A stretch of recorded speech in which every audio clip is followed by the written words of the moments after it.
पिछले लेक्चर में हमने ड्रिफ्ट वेलोसिटी के एक्सप्रेशन को ड्राइव किया था। वो एक्सप्रेशन क्या आया था उसको हम ज़रा यहाँ पे लिख लेते हैं। Minus small e capital E vector divided by M tau average. Okay, ये नेगेटिव साइन किस लिए यहाँ पे इंक्लूड किया है? हाँ, ये शो कर रहा है कि नेगेटिव साइन जो है ये क्या शो कर रहा है? ये कर रहा है कि वेलोसिटी अपोजिट है किसके? इलेक्ट्रिक फील्ड के, है ना। क्योंकि हमने, अगर आप डायग्राम पे जाएं पिछले लेक्चर के, तो आपको ये साफ साफ नज़र आएगा कि इलेक्ट्रिक फील्ड इस तरफ है तो इलेक्ट्रॉन्स का मूवमेंट इधर होगा, और जिधर इलेक्ट्रॉन्स का मूवमेंट है उसी डायरेक्शन में तो ड्रिफ्ट वेलोसिटी है ना। तो ये अपोजिट डायरेक्शन में है, इसी को शो करने के लिए यहाँ पे नेगेटिव साइन हमने इंक्लूड किया है, क्योंकि ई वेक्टर आ रहा है तो यहाँ पे माइनस साइन लगा दिया हमने। ओके, और कोई ज़्यादा इसका खास सिग्निफिकेंस नहीं है। ओके, इतना है मतलब इसका, तो ये आप समझ रहे होंगे। ओके, अब आज हमें क्या करना है?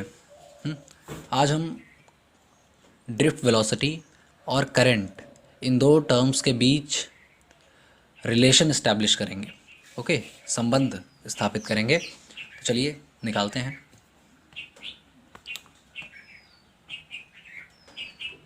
एक छोटा सा डायग्राम बनाएंगे, मतलब इसके दो तरीके हैं। एक सिंपल है, वो सिंपल वाला हम अभी करेंगे। कैलकुलस मेथड से किसी अन्य लेक्चर में हम उसको भी अनकवर करेंगे। ओके, सो ये मान लीजिए हमारा कंडक्टर है, एक बैटरी जोड़ सकते हैं हम।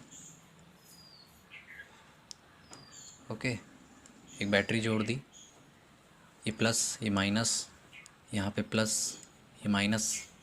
ओके, सपोज इसकी टोटल लेंथ L है। ओके, और हमने एक छोटी सी डिस्टेंस, छोटा सा एलिमेंटल x ले लिया यहाँ से।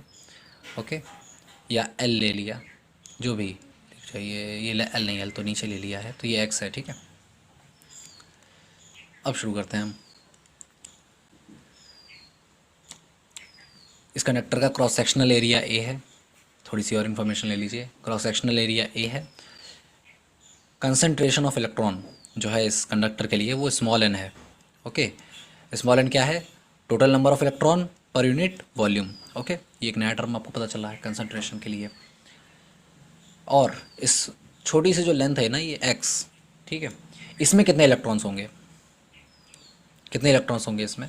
Capital N electrons for this particular length x कितने होंगे?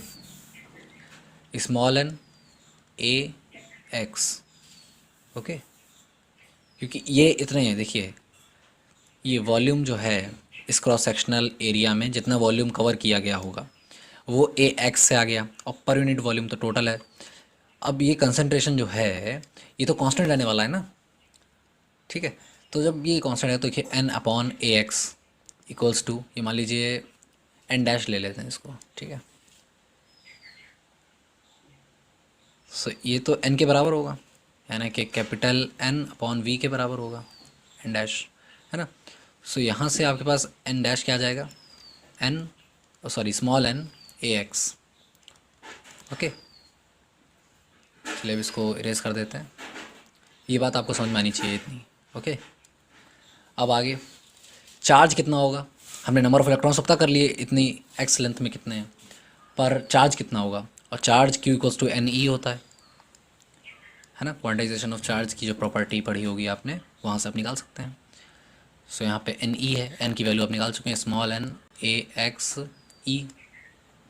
ओके, कोई दिक्कत नहीं है।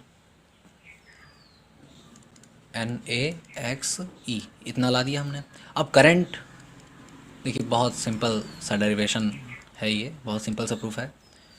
Q upon T, I equals to Q upon T. अब क्यू की वैल्यू आप रख दीजिए यहाँ से, N A X E divided by T. Okay, अब यहाँ पे आपको थोड़ी सी चालाकी दिखानी होगी, या यूँ कह लीजिए कि बहुत ही ध्यान से इसको देखना पड़ेगा कि एक्स अपॉन टी आ रहा है यहाँ पे। ठीक है, ये इसको ज़रा आप अलग कर लीजिए, एक्स अपॉन टी यानी velocity equals to X upon T. So ये वेलोसिटी कौन सी है? इसमें तो ड्रिफ्ट वेलोसिटी काम करती है भाई, तो ड्रिफ्ट वेलोसिटी आ गई है N A V D E, या इसको आप इस तरीके से लिख लीजिए, I equals to V D A N E. ये रिलेशन आपने ड्राइव कर दिया करंट और ड्रिफ्ट वेलोसिटी के बीच का। ओके, कहानी यहीं ख़त्म नहीं होती है, आगे बढ़ते हैं। अब हमने एक और टर्म सीखा है, करंट डेंसिटी। ये सीखा होगा आपने। इस करंट डेंसिटी को भी हम ड्रिफ्ट वेलोसिटी के टर्म में एक्सप्रेस कर सकते हैं, है ना। सो जे होता क्या है, करंट डेंसिटी को जे से डिनोट करते हैं, आई डिवाइडेड बाय ए। आई आपने अभी निकाला, V D A N E divided by A cancel हो जाएगा, तो बचेगा क्या, वी डी एन ई, यही बचेगा ना। कैलकुलेशंस भी आप देखते, ओके। सो कैलकुलेशंस देखते चलना है हमें। J equals to V D N E, ये जो फॉर्म आई है निकल कर, ये मैग्नीट्यूड है ना, करंट डेंसिटी का मैग्नीट्यूड है। और हम एक और बात जानते हैं कि ये तो वेक्टर होता है, करंट डेंसिटी एक वेक्टर है, वेक्टर क्वांटिटी है, तो वी डी भी, drift velocity is also vector quantity, तो इसको हम वेक्टर फॉर्म में एक्सप्रेस कर सकते हैं। जी हाँ, कर सकते हैं। तो चलिए एक्सप्रेस कर देते हैं in the form of vector. So in vector form it can be written as j vector equals to minus vd and e, very simple to write this, okay। अब यहाँ पे निगेटिव साइन का significance फिर से वही significance है, direction जो है करंट की फ्लो की, ठीक है, या करंट छोड़िए, इलेक्ट्रॉन, ओके। इलेक्ट्रॉन के फ्लो की जो डायरेक्शन है वो अपोजिट किसके है, करंट के, इसलिए हम यहाँ पे ये यूज़ कर लेंगे, ओके। करंट डेंसिटी भी आप यूज़ कर सकते हैं यहाँ पे, उसके भी अपोजिट है, okay. So we have this।